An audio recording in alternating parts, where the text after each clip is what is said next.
Chapter 4 Specialized Knowledge Types of Knowledge knowledge दो types की होती हैं, general and specialised. General knowledge कितनी भी ले लो, वो हमें पैसा कमाने में काम नहीं आ सकती। दुनिया की सबसे अच्छी यूनिवर्सिटीज के प्रोफेसर्स के पास बहुत जनरल नॉलेज है, पर उनके पास इतना ज्यादा पैसा नहीं है। दुनिया का कोई भी स्कूल या कॉलेज रियल लाइफ में किस तरह से पैसे कमाने हैं, इस बात को नहीं सिखाता है, जिस वजह से लोग फॉर्मल एजुकेशन से खुश नहीं होते हैं। जब उन्हें पता चलता है कि उन्हें इतने सालों तक जो सिखाया गया वो उनके ज्यादा काम नहीं आ रहा। पैसा कमाने के लिए किसी फील्ड में स्पेशलाइज्ड नॉलेज होने की जरूरत है। नॉलेज तब तक पैसा नहीं खींचेगा जब तक उसे ढंग से, समझदारी से, प्रैक्टिकल प्लान्स के साथ एक डेफिनेट एंड तक ना ले जाया जाए। एजुकेटेड का मतलब होता है अंदर से विकास होना। जरूरी नहीं कि कोई इंसान स्कूल या कॉलेज गया हो और उसने फॉर्मल एजुकेशन लिया हो। इंसान के अंदर की क्यूरियोसिटी और सीखने की चाहत ही उसको स्पेशलाइज्ड नॉलेज दिलवाती है, जिसका यूज वो अपनी फील्ड में करता है और सक्सेसफुल होता है। ऐसे बहुत सारे अमीर लोग हैं जो बहुत ही ज्यादा मेहनत करते हुए और बार बार गलतियां करके सक्सेसफुल हुए हैं। ये वो लोग हैं जो कभी स्कूल भी नहीं गए, पर इन्होंने उस वजह से कभी अपने सीखने की चाहत को जाने नहीं दिया। Specialists most short.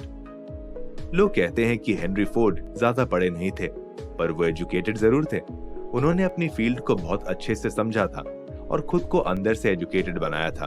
अच्छे फ्यूचर के लिए पावर होना जरूरी है, और वो पावर आता है ऑर्गेनाइज्ड और समझदारी से इस्तेमाल किए हुए स्पेशल नॉलेज से। पर इसका मतलब ये नहीं कि जो अच्छा भविष्य बनाए या कहें कि अच्छे पैसे कमाए वही नॉलेज भी रखे।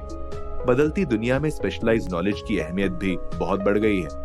जिन्होंने अपनी स्कूल की पढ़ाई भी पूरी नहीं की, वो भी अब समय के साथ अच्छी जिंदगी जीने के लिए स्पेशलाइज्ड नॉलेज ले रहे हैं। स्टुअर्ट ऑस्टिन वायर ने हमेशा से कंस्ट्रक्शन इंजीनियर बनने का सपना देखा था, पर जब यूएस में ग्रेट डिप्रेशन आया, उन्हें पता चला कि इस काम से अब ज्यादा पैसे नहीं मिलेंगे। तब उन्होंने इंजीनियर का काम छोड़ के लॉ की पढ़ाई की और लॉयर बने। मिस्टर वायर ने ये सब तब किया जब वो 40 साल के थे और उनकी शादी भी हो गई थी और 2 बच्चे भी थे। आमतौर पर 4 साल लगने वाले कोर्स को उन्होंने 2 साल में खत्म किया था।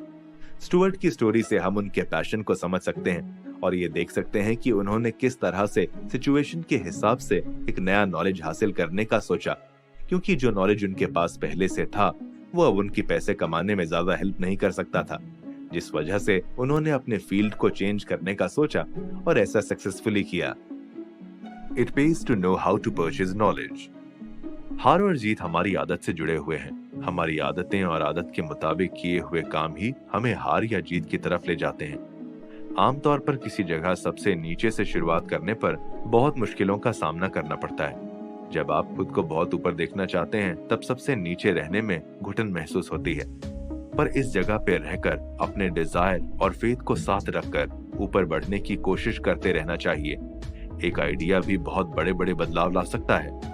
एक आइडिया नया बिजनेस भी शुरू कर सकता है और एक आइडिया ही किसी पुराने बिजनेस को बहुत ऊपर पहुंचा सकता है। जरूरी नहीं कि सबके पास आइडिया हो, पर स्पेशलाइज्ड नॉलेज हर कोई ले सकता है और स्पेशलाइज्ड नॉलेज की डिमांड भी बढ़ती जा रही है। पर राज वही करेगा जिसके पास आइडिया हो। जिस इंसान ने अपने गोल को हासिल करने में टाइम लगाया और उसे बारीकी से समझा हो, वही स्पेशलाइज्ड नॉलेज का हकदार होता है, और दूसरे उससे ही सीखना चाहते हैं क्योंकि वो जानते हैं कि सामने वाले की अपनी फील्ड में पूरी पकड़ है।